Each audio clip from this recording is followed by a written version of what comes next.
தியாகராய நகர் மேற்கு மாவட்டத்தில் சென்னை மேற்கு மாவட்டத்தில் தி நகர் கிழக்கு பகுதியில் 141வது ஆவட்ட திமுக சார்பில்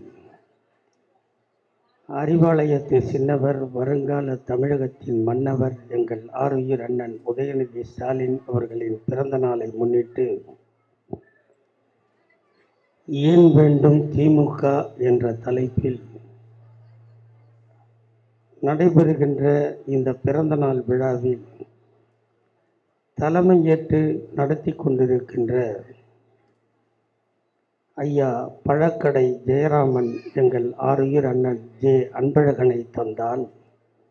எங்கள் ஏ அன்பழகன் இந்த இயக்கத்திற்கு தந்த செல்வ சீதனம் என் ஆருயிர் அண்ணன் ஜே கருணாநிதி அவர்களே,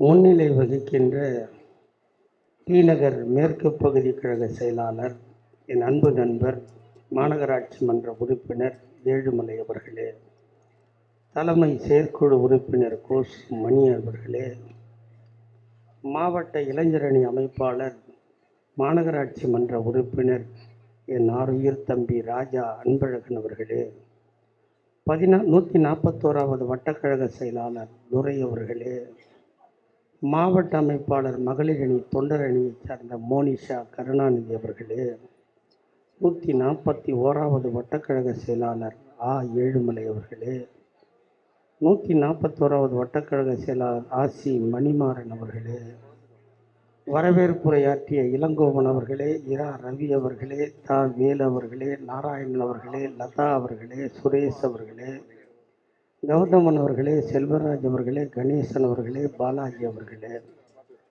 வருகை தந்து சிறப்புரையாற்றி நலத்திட்ட உதவிகளை வழங்க இருக்கின்ற சட்டப்பேரவை உறுப்பினர், வழக்கறிஞர், என் அன்பு சகோதரர், கட்சியின் தொண்டர்களுக்கு தன்னையே தர தயாராக இருக்கின்ற மயிலை தா வேலு அவர்களே, தென் சென்னை நாடாளுமன்ற உறுப்பினர் அன்பு தங்கை தமிழச்சி தங்கப்பாண்டியன் அவர்களே, தொழில்நுட்பணி துணை செயலாளர் பத்மபிரியா அவர்களே, வட்டக்கழக செயலாளர்கள் பழனி அவர்களே, செல்வகுமார் அவர்களே, வழக்கறிஞர் கிருஷ்ணமூர்த்தி அவர்களே, செந்தில்குமார் அவர்களே, ஜிபி செந்தில்குமார் அவர்களே, சக்திவேல் அவர்களே, கமல் அவர்களே, தக்ஷன் அவர்களே, ஹரிஹரன் அவர்களே, நாமோ முரளி அவர்களே, கேஎஸ் வெல்டிங் ராஜா அவர்களே, ஜெயக்குமார் அவர்களே, தி நகர் பி மாரி அவர்களே, மாவட்ட பகுதி கழக அமைப்பாளர்கள் குமரன் அவர்களே, வெங்கட்ராமன் அவர்களே, நூர் அகமது அவர்களே, ஷேக் முகமது அவர்களே, மோகன்ராஜ் அவர்களே, ராமலிங்கம் அவர்களே,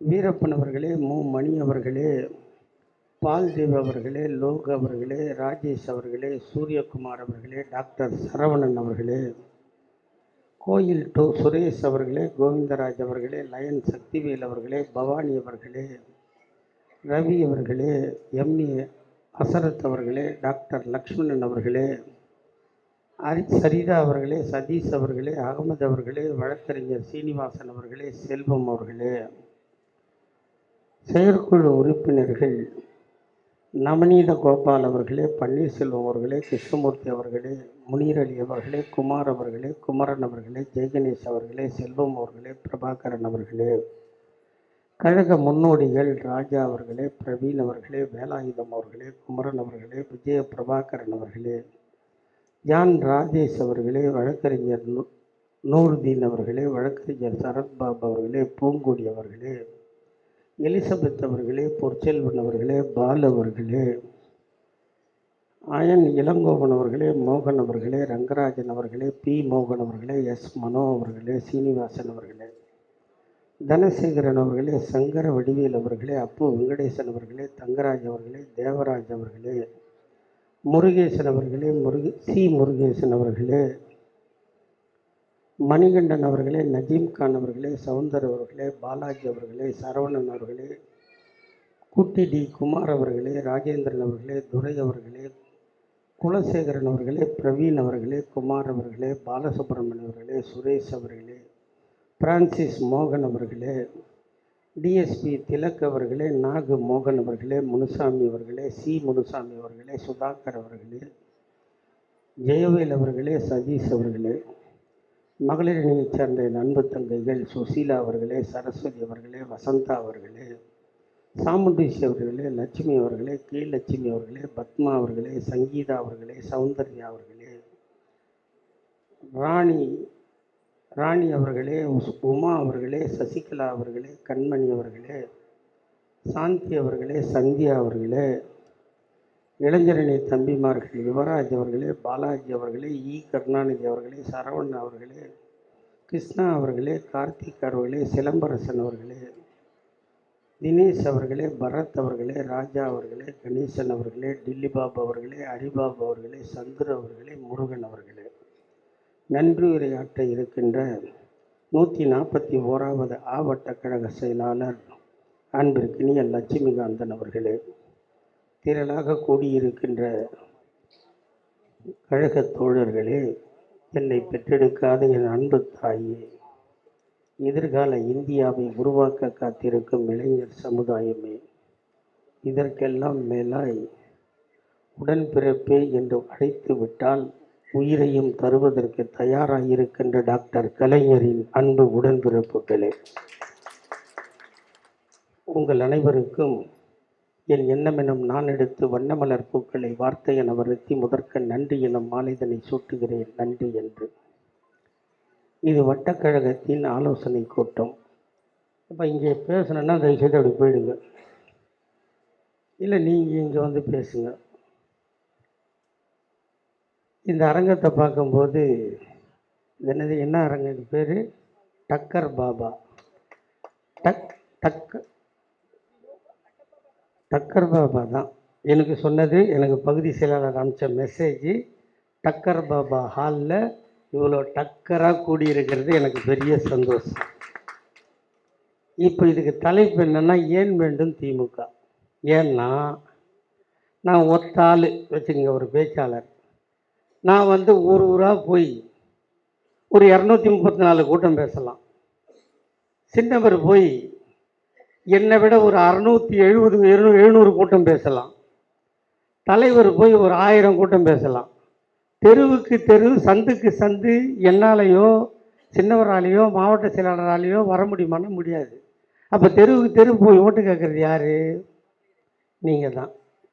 அப்போ நீங்கள் தெளிவாகணும். முதல்ல இந்த கட்சி ஏன் வேணும், இந்த கட்சி ஏன் இருக்கணும், இந்த கட்சி இல்லைன்னா என்னென்ன ஆகும், அது உங்களுக்கு தெரிஞ்சிருக்கணும். இப்போ நம்ம ஆட்சிக்கு 4 வருஷம் முடிய போகுது.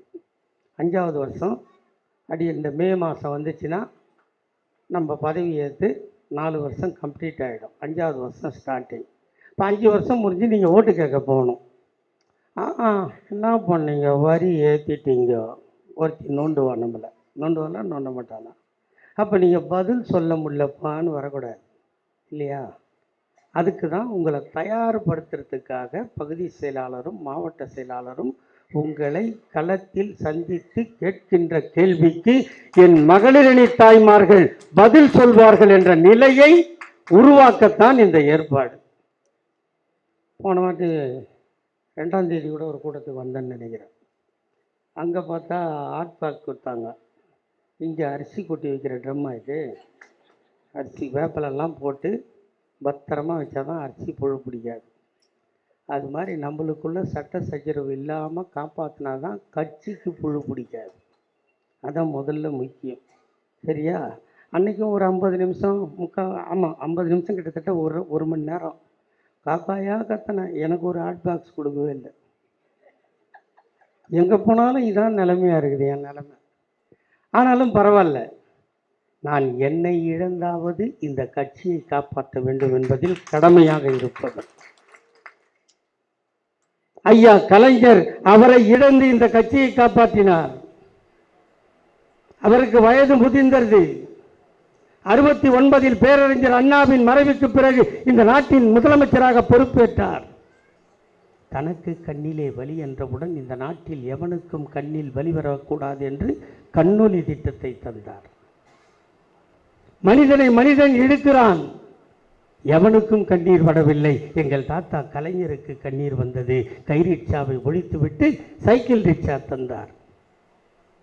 பணக்காரனுக்கு மாடி வீடு, என் ஏழை தாய்க்கு குடிசை வீடு. எவனும் கண்ணீர் விடவில்லை. ஏன், உங்களை பெற்ற தாய் தந்தை கூட கண்ணீர் விடவில்லை. உனக்கு இடத்தை கொடுத்தான், குடிசை போட பணத்தை கொடுத்தான், உனக்கு மாடி வீடு விட வேண்டும் என்று எவனும் கண்ணீர் விடவில்லை.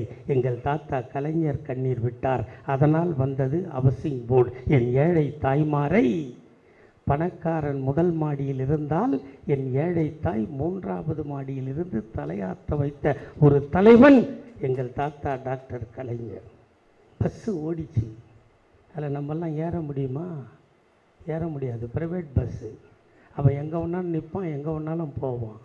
ஆனால் அந்த பஸ்ஸு எல்லாம் கவர்மெண்ட் ஆக்கி அரசுடைமையாக்கி என் ஏழை தாய் கை நீட்டினால் அவன் நிறுத்தணும்னா அவன் சஸ்பெண்ட் ஆகிடுவான். இந்த நிலைமையை உருவாக்குறது ஐயா கலைஞர்.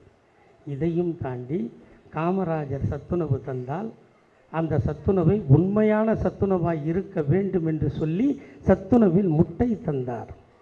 ஜாதி சந்தை மத சந்தை ஒழிவதற்காக சமத்துவபுரம் தந்தார். விவசாயி விளைக்கின்ற பொருளை அவனே விற்பனை செய்வதற்கு உழவர் சந்தை தந்தார்.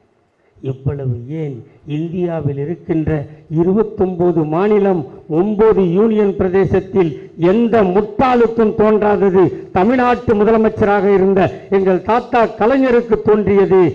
குடியரசன்று கவர்னர் கொடியேற்றினால் சுதந்திர தினத்தன்று இந்த நாட்டின் முதல்வர் கொடியேற்ற வேண்டும் என்ற உரிமையை இந்தியாவிற்கே வாங்கி தந்த ஒரே தலைவன் எங்கள் தாத்தா டாக்டர் கலைஞர். இதை பண்ணோம். இப்போ நம்ம ஆட்சிக்கு வந்துட்டோம். தாத்தா இதெல்லாம் செஞ்சார். அவரோட மகன் அண்ணன் தளபதி வந்தார். நீங்கள்லாம் இப்போ இருக்கீங்க, எல்லோரும் ஏதாவது ஒரு ஆஃபீஸில் வேலை பார்ப்பீங்க.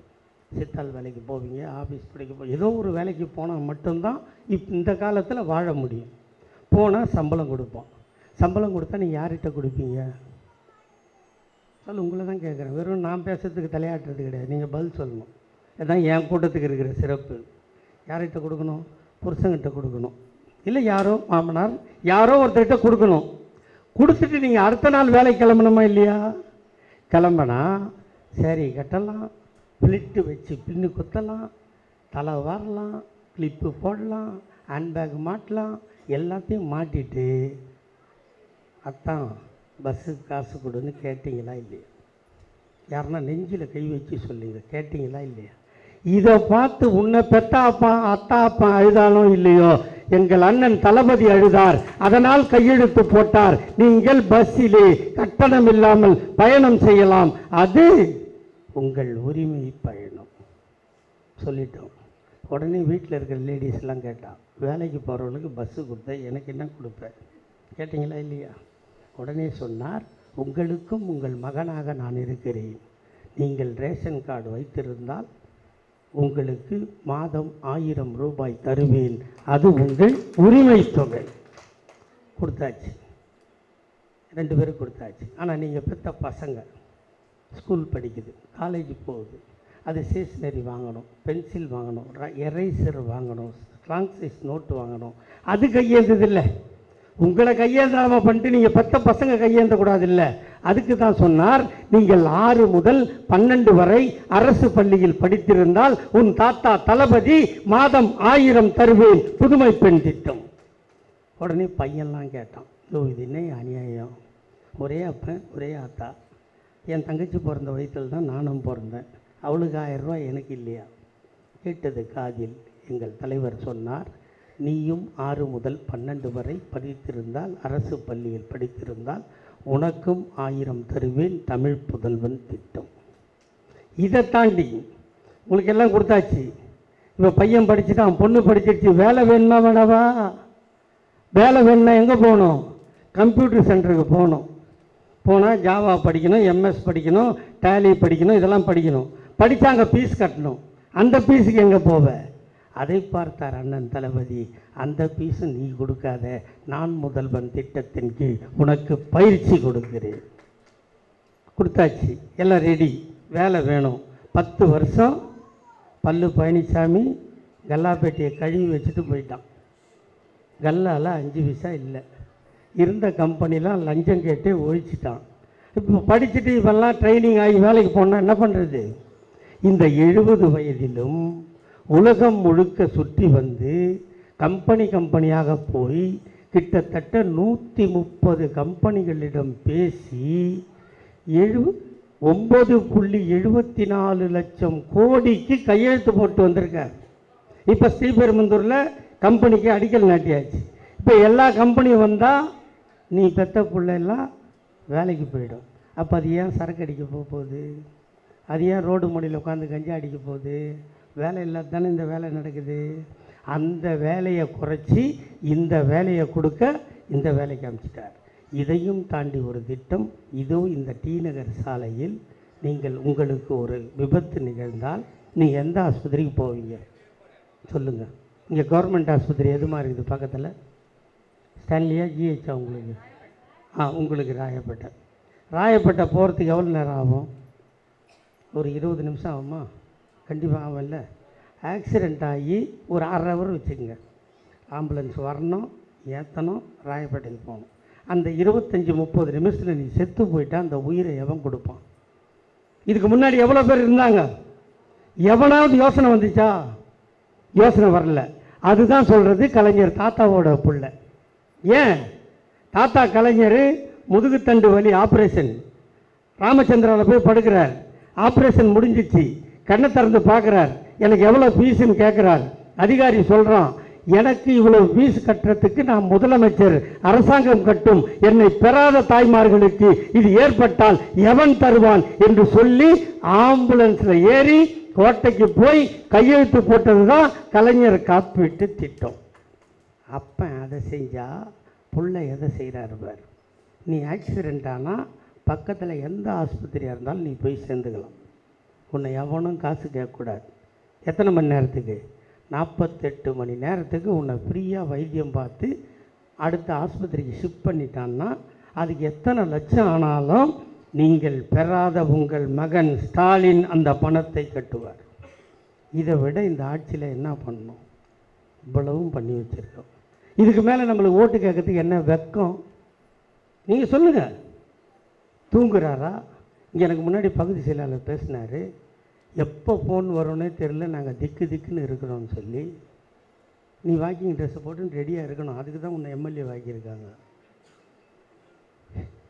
இல்லையா?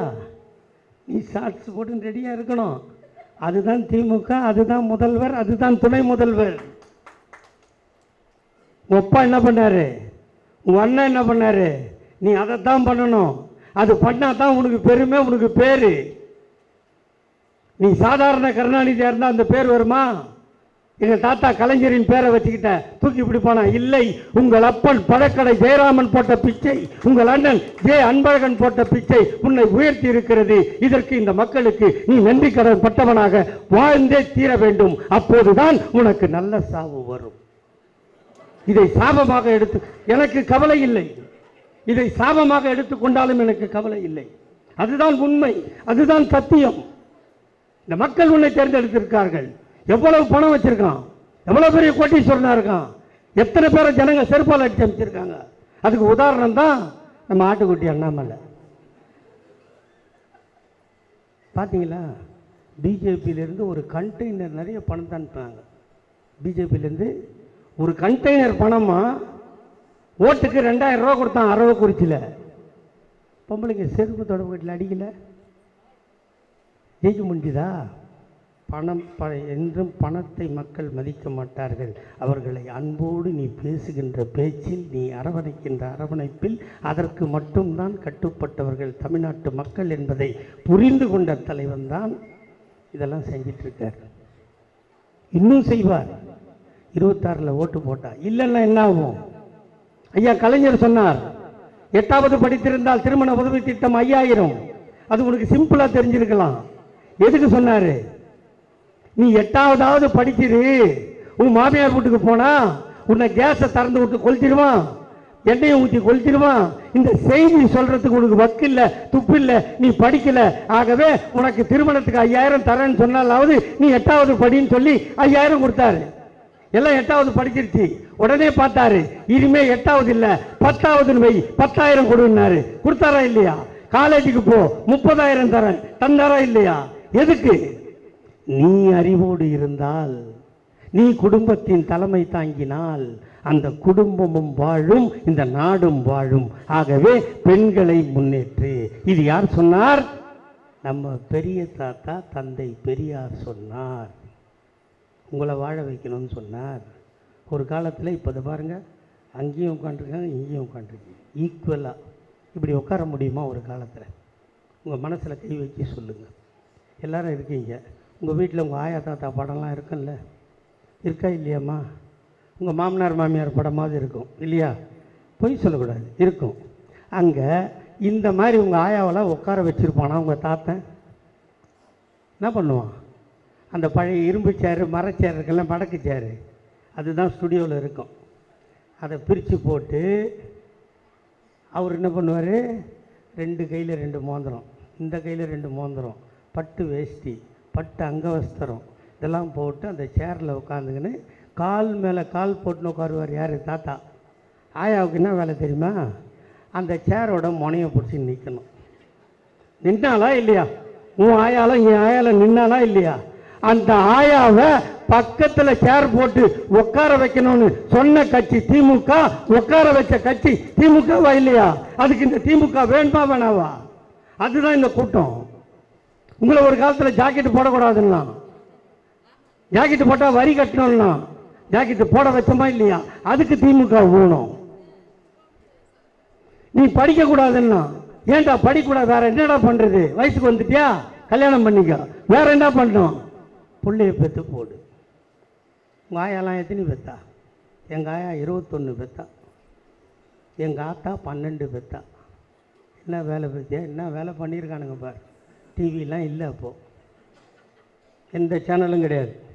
இதுக்கு உங்களை பிள்ளை பெற்று போடுகின்ற மிஷினாக நினைத்தான் அந்த கூட்டம் பாஜக. இல்லை, நாட்டை உயர்த்துவதில் என் பெண்களுக்கு பங்குண்டு என்று சொன்னது திமுக. அதன் தலைவர் எங்கள் அண்ணன் தளபதி. இப்போ வேணுமா வேணாவா திமுக? இதுதான் கேள்வி. உங்களுக்கு எல்லாருக்கும் கல்யாணம் நடக்கும், என் தங்கச்சி உட்பட. கல்யாணம் நடந்தால் என்ன ஆகும்? அதோட நீ வந்தால் சோறு போடுவான், பொங்கலுக்கு ஒரு புடவை, வருஷத்துக்கு ஒன்று, வருஷத்துக்கு ஒரு, என்ன சொல்லுவாங்க அதுக்கு பேர் சொல்லுங்கள் பார்க்கலாம், வருஷத்துக்கு ஒரு கந்தை. கரெக்டா? வருஷத்துக்கு ஒரு கந்தைக்கு கூட துப்பு இல்லை எங்கள் அண்ணன் தம்பிக்கு. சொன்னீங்களா இல்லையா? ஆனால் அப்படி இல்லை. உன் அப்பன் சம்பாதித்த சொத்திலும் உனக்கு பங்கு இருக்கிறது என்று சொன்னவர் தாத்தா கலைஞர். அம்பேத்கர் நினைச்சாரு சொத்துல பங்கு கொடுக்கணும்னு, போராடினார், தனிநபர் தீர்மானம் கொண்டு வந்தார். பார்லிமெண்ட்டில் தோற்று போச்சு. என்னைக்காவது ஒருத்தன் வருவான் செய்வான் போயான்ட்டு போயிட்டார், செத்தும் போயிட்டார். தந்தை பெரியார் மாநாடு போட்டார், பெண்களுக்கு சொத்தில் சமபங்கு வேண்டும் என்று தீர்மானம் போட்டார், செத்து போயிட்டார். ஐயா அம்பேத்கர் கண்ட கனவை, தந்தை பெரியார் கண்ட கனவை 1989ஆம் ஆண்டு எங்கள் தாத்தா டாக்டர் கலைஞர் 3வது முறையாக முதலமைச்சராக வந்துதான் பெண்களுக்கு சொத்தில் சமபங்கு என்ற சட்டத்தை இந்தியாவிலேயே கொண்டு வந்த ஒரே முதலமைச்சர் எங்கள் தாத்தா டாக்டர் கலைஞர். இப்படி இந்த பெண்களை முன்னேற்றுவதில் எவ்வளவு அக்கறை காட்டியிருக்கிறது இந்த கட்சி. நம்மளை என்ன சொல்றான்? என்னென்ன சொல்றான் இன்னைக்கு? சரி, நம்மளை எதுக்குறான் இல்லை, இந்த திமுகவை அழிப்பேன் ஒழிப்பேன். இந்த கட்சி பாருங்க, இன்னைக்கு 75 வருஷம். 25வது வருஷத்துலேயும் நம்ம தான் ஆட்சியில் இருந்தோம், 50வது வருஷத்துலேயும் நம்ம தான் ஆட்சியில் இருந்தோம், 75வது வருஷத்துலேயும் நம்ம தான் ஆட்சியில் இருக்கோம், 100வது வருஷத்திலும் நாம் தான் ஆட்சியில் இருப்போம். ஆனால் நம்மளை எதிர்க்கான்ல. அதிமுக எப்படி இருக்குது சொல்லுங்கம்மா? அதிமுக எப்படி இருக்குது? கட்சியாக இருக்குதா? இந்த கட்சி ஆரம்பித்து 75 வருஷம். உதயசூரியன் சின்ன எப்போனா காணாமல் போயிருக்கா? கருப்பு சிவப்பு கொடி எங்கன்னா காணாமல் போயிருக்கா? எத்தனை பேர் இந்த கட்சியை உடைச்சான்? எத்தனை பேர் இதை எடுத்துன்னு போனான்? போயிட்டு உதயசூரியன் எனக்கு தானே எத்தனை பேர் போராடினான்? ஆனால் 75 ஆண்டு காலமும் தன் கையில் பெற்ற கட்சியையும் கொடியையும் காப்பாற்றி கரை சேர்த்திருக்கின்ற இயக்கம் இந்தியாவில் உண்டென்றால் அது திமுகவை தவிர வேறு எந்த இயக்கமும் கிடையாது. அதிமுக எடுத்துக்க, அவங்க அப்பா எம்ஜிஆர் செத்தார் இல்லை, அப்போ ரெட்டையில் எங்கே போச்சு? அவங்க ஆத்தா ஜெயலலிதா செத்ததில்லை, அப்போ ரெட்டையில் எங்கே போச்சு? இல்லை. இப்போ அந்த கட்சி நிலைமை என்னாச்சு? நம்ம அந்த அம்மா வேற சொல்லிச்சு, என் கண்ணுக்கு தெரிந்த தூரத்தில் எதிரிகளே தெரியவில்லை, திமுகவை வேரோடும் வேரடி மண்ணோடும் குடி தோண்டி புதைப்பேன். இப்போ யாரை போச்சாங்க? தமிழையா போச்சாங்க? யாரம்மா போச்சாங்க? உங்களை தான் கேட்குறேன், யாரை போச்சாங்க? நம்மளை யார் புதைப்பேன்னு சொல்கிறானோ அவனை போச்சு. அது மேலே சமாதி கட்டின கட்சி திமுக இல்லையா? இப்போ இவனுங்க சொல்கிறானுங்க உருப்பிடுவானுங்களா? சரி, அண்ணா திமுக விட்டு அதுக்கப்புறம் வேறு எந்த கட்சிக்குது நம்மக்கிட்ட? பிஜேபி. அதை பேச ஆரம்பித்தேன்னா 2 மணி நேரம் பேசுவேன். நீங்கள் நைட்டு புருஷனுக்கு போய் சோறு போட முடியாது, வேண்டாம். ஆமாம், அது ஒரு கட்சியாது. எச்ச சோறும் பைட்டம் பிஜேபியும் ஒன்று. அந்த கட்சிக்கு ஒருத்தன் தலைவராகிறானா? ஒரு ஆம்பளைன்னு சொல்லிக்கிறதுக்கு அழகாக இருக்கானா? சாட்டையில் அடிச்சுக்கிறான். கையில் ஒரு மணி இருக்கணும், இருக்கணுமா இல்லையாம்மா? அந்த சாட்டை அடிச்சுக்கிறதுக்கு ஒழுங்காக அடிச்சுக்கிறானா? அதுவும் இல்லை. அந்த கட்சி இருக்குது பிஜேபி, டெல்லியில் ஆளுது. நம்மளுக்கு ஏதாவது தரானா? 10 பைசா தரானாம்மா? நீட் தேர்வில் பசங்க செத்து போகுது, அந்த நீட் தேர்வை ஒழிச்சு சொல்கிறான். சனின்னு என்ன உழைக்கிறானா? நம்மகிட்ட 1 ரூபா வாங்கிக்கின்னு 27 பைசா நம்மளுக்கு தரான். மீதி 79 பைசா எங்கே போகுது கேட்டால் மற்ற மாநிலத்துக்கு கொடு, வேணான்னு சொல்ல. எங்கள் பங்கு எங்களுக்கு கொடுக்கணுமா இல்லையா? ரூபா நோட்டை ஓய்ச்சானா? யார் ஆத்தால கேட்டு ஓய்ச்சாம்மா? யாரை கேட்டுன்னு ஓய்ச்சான்? சரி, 2000 ரூபா பிரிண்ட் பண்ணானே, அது எங்கம்மா? இப்போ அது எங்கே? இந்த பிரிண்ட் பண்ணுறதுக்கு ஆகிற செலவெல்லாம் நரேந்திர மோடி அவங்க ஆத்தா கொடுப்பாளா? எங்கள் ஆத்தா வாங்குற சோப்புக்கும் சீப்புக்கும் சாந்துக்கும் கண்மைக்கும் ஸ்டிக்கர் பொட்டுக்கும் நம்ம கட்டுற வரி பணத்தில் நோட்டை அடிச்சுட்டு யாரை கேட்டா அதை கேன்சல் பண்ண? கேட்போமா? கேட்க மாட்டோமா? 5 பைசா கொடுக்கறது இல்லை. ஏன் கொடுக்கறது இல்லை? இங்கே நம்ம ஓட்டு போடுறது இல்லை இல்லையா? சரி, போட்டால் என்ன நடக்கும்? ஒருவேளை போட்டீங்க என்ன நினைக்கும்? அப்படி நினச்சி பாருங்க. இப்போ உட்காந்துக்கிறீங்களா? சேரில் உட்காரக்கூடாதுன்றோம். உன் வீட்டுக்காரன் செத்தா உன்னை தூக்கி நெருப்பில் போட்டுருவான்.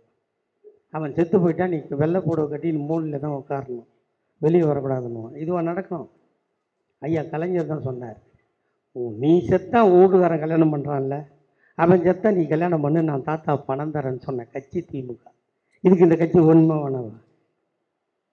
சொல்லுங்க நீங்கள். இப்படியெல்லாம் இந்த கட்சியை வளர்த்துருக்கோம். அடுத்து பார்த்தீங்கன்னா நம்மளை எதிரி யார்? இந்த பாட்டாளி மாங்காய் பழம் ஒரு கட்சி இருக்குது, பாமகன்னு.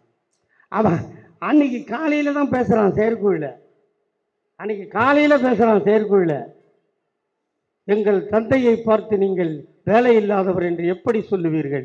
இன்னும் ஓராண்டு காலத்தில் நீங்கள் வேலை இல்லாமல் போவீர்கள்.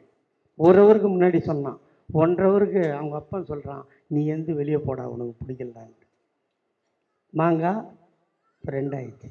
அடுத்து சீமான் ஒக்கால ஒழிக்கிறானா? அவன் மென்டலு.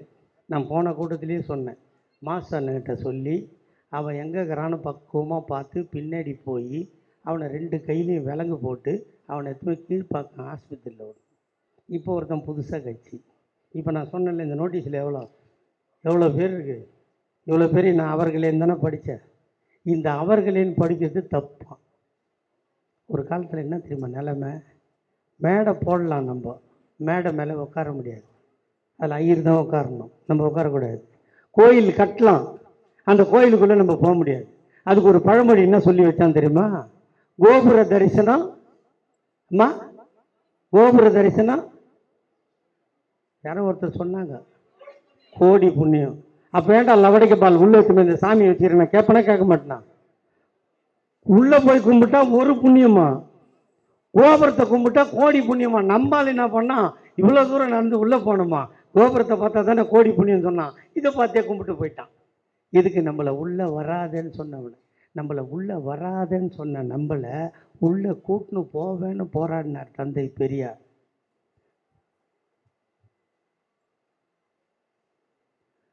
உள்ளே கூட்டுன்னு போகணும்னு சொன்னார் தந்தை பெரியார். ஆனால் எவனும் கூட்டு போல, கூட்டு போக வச்சார் ஐயா கலைஞர். அதையும் தாண்டி கருவறைக்குள் எவனையும் நுழைய வேண்டாம் என்று சொன்னார்கள்.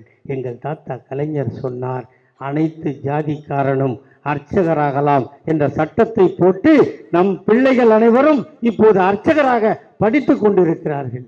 அந்த நிலைமையை உருவாக்கி கொடுத்திருக்கிறோம். ஆகவே இந்த கட்சி சாதாரண கட்சி அல்ல. இந்த கட்சி எதுக்காகவோ உருவாக்கப்பட்ட கட்சி அல்ல. இன்றைக்கி கட்சி உருவாக்குறான், நாளைக்கு முதலமைச்சர் ஆகணும்னு சொல்கிறான்.